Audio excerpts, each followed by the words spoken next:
Hello everyone, मैं आप सबका वेलकम करता हूँ मेरे चैनल पे। तो जैसा कि आज से एसएससी सीएचएल का एग्ज़ाम चालू हो गया है, तो आज हम डिस्कस करने वाले हैं कि आज के एग्ज़ाम में कौन कौन सी चीज़ें आपको ध्यान रखनी है, कौन कौन से क्वेश्चन आ रहे हैं और कैसे पैटर्न एसएससी ने बनाया है ताकि आप आने वाले जो आपका एग्ज़ाम है उसमें आप अच्छा परफॉर्म कर सकें। तो आज मेरे दो दोस्तों का एग्ज़ाम था जिनसे मैंने सारी डेटा इकट्ठा की और मैं आज आप लोग बताने वाला हूँ। तो आइए शुरू करते हैं। एक एक करके हम लोग सारी चीज़ों पे बात करेंगे। आपको किस सब्जेक्ट पे ज़्यादा ध्यान देना है, कौन से टॉपिक्स आपको कर कर जानने हैं और आपका फर्दर एग्ज़ाम होने वाला है। तो सबसे पहले हम बात करेंगे मैथ्स से।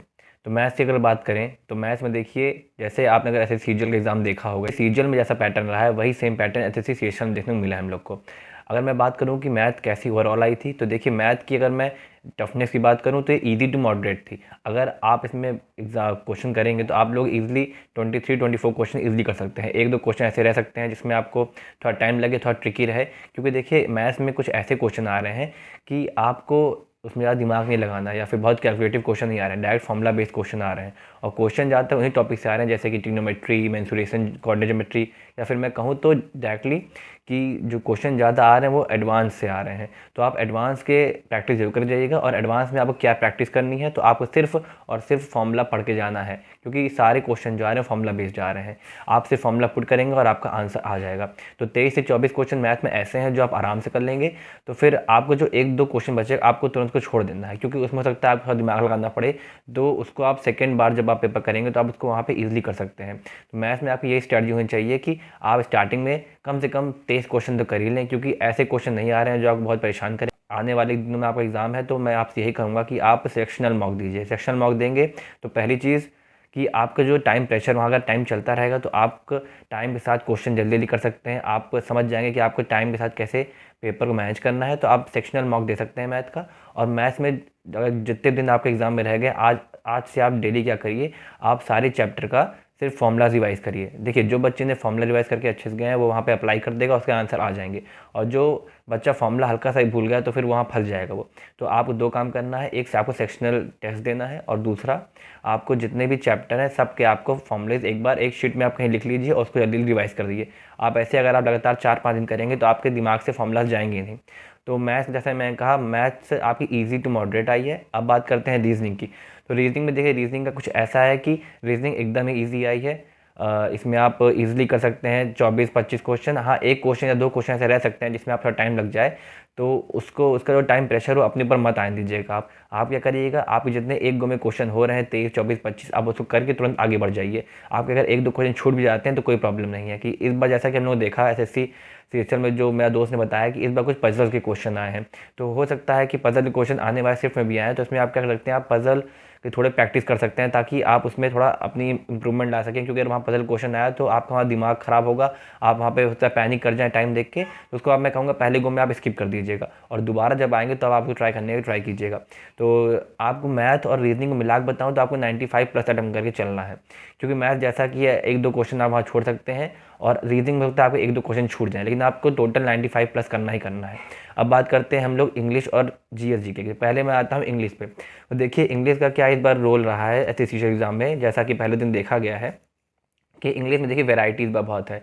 वैरायटी मतलब आपके ईडियम्स के क्वेश्चन हो गए, एंटोनिम सिनोनिम हो गया, और एक और चीज़ कॉम्प्रिहेंशन। जैसा कि कॉम्प्रिहेंशन में एसएससी सीजीएल में नहीं देखते, लेकिन इस बार उन्होंने कॉम्प्रिहेंशन भी दिया है। जैसा कि एसएससी सीजीएल में उन्होंने किया था, वैसे लोग कॉम्प्रिहेंशन प्रैक्टिस जरूर करिएगा। और कॉम्प्रिहेंशन की प्रैक्टिस आपको करने का मैं आपको ट्रिक बताता हूँ कि आप कैसे अपनी कॉम्प्रिहेंशन में आप रीडिंग स्किल इंप्रूव कर सकते हैं।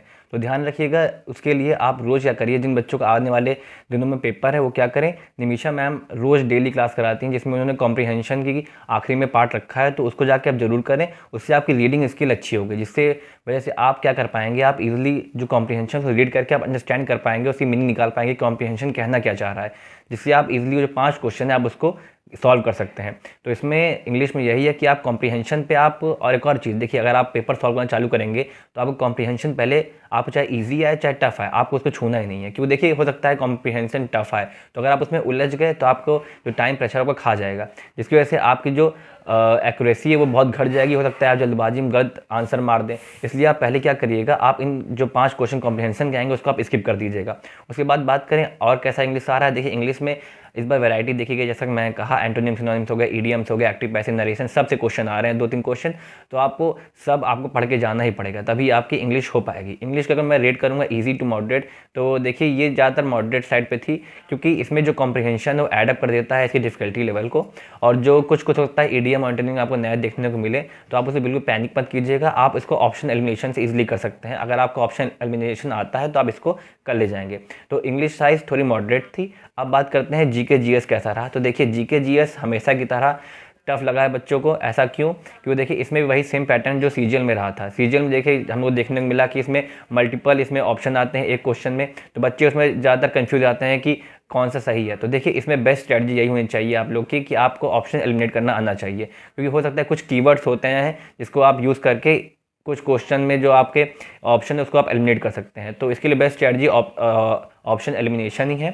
और एक और चीज़, अगर आप जीएस जीके कर रहे हैं तो एक बात का ध्यान रखिएगा आपकी, आप किसी क्वेश्चन ज़्यादा टाइम मत दें। अगर आपको क्वेश्चन लग रहा है कि नहीं ये क्वेश्चन एकदम आउट ऑफ बॉक्स है तो उसको आप तुरंत स्किप करके आगे बढ़ जाएं, क्योंकि इंग्लिश और जीके जीएस में यही रोल रहेगा, क्योंकि ये लोग बहुत टाइम कंज्यूम करेंगे। जो इंग्लिश में पहले 8 से 10 मिनट लगते थे अब वो 12 से 15 मिनट लग रहे हैं, जीएस में जो पहले 5 मिनट लगता था अब वो 8-10 मिनट लग रहा है। तो ये टाइम कंज्यूमिंग है। तो आप ध्यान रखिए कि आपको जो क्वेश्चन इंग्लिश और जीएस जीके में नहीं आ रहा है उसको आप तुरंत स्किप कर दीजिएगा, उसको आप सेकंड गो में करिएगा। इससे आपका फ़ायदा बहुत मिलेगा, इस पर कोई टाइम प्रेशर नहीं आएगा और आपकी एक्यूरेसी भी ज़्यादा अच्छी रहेगी। तो जीएस जीके में मैं आपको 3 ऐसी चीज़ें सब्जेक्ट बताता हूँ जिसमें ज़्यादातर क्वेश्चन देखे जा रहे हैं, जो मेरा दोस्त भी बताया। तो देखिए पॉलिटी, साइंस और हिस्ट्री ये 3 सब्जेक्ट हैं जिसमें क्वेश्चन ज़्यादा देखे जा रहे हैं। और इसमें से अगर सिर्फ आप ऊपर ऊपर पढ़ जाएंगे हो सकता है तो क्वेश्चन ना हो पाए। तो आप इसकी थोड़ी डीप नॉलेज भी ले लीजिएगा, आप अच्छे से एक बार थॉरो रिवाइज कर लीजिए जाने से पहले, तो इसमें आपको मैक्सिमम मार्क्स मिल सकते हैं। बात करें स्टैटिक और करंट अफेयर्स की, देखिए स्टैटिक और करंट अफेयर्स एक ऐसी चीज़ है, ये बहुत वास्ट है, इसको आप कवर नहीं कर सकते।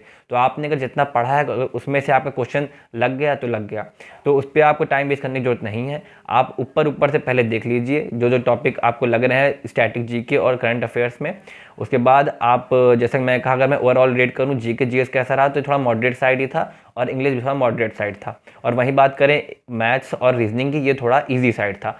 तो ओवरऑल पैटर्न देखा गया है कि इस बार जो सेमेस्टर में ओवरऑल पैटर्न जो फर्स्ट डे पे रहा है वो है इजी टू मॉडरेट रहा है पूरा पेपर। तो आपको मैं जैसे जैसे बताया हूँ, जो जो मैंने आपको समझाया कि आपको क्या क्या ट्रिक लगानी है और कैसे आपको पेपर अटेम्प्ट करना है, उसको जरूर ध्यान रखिएगा।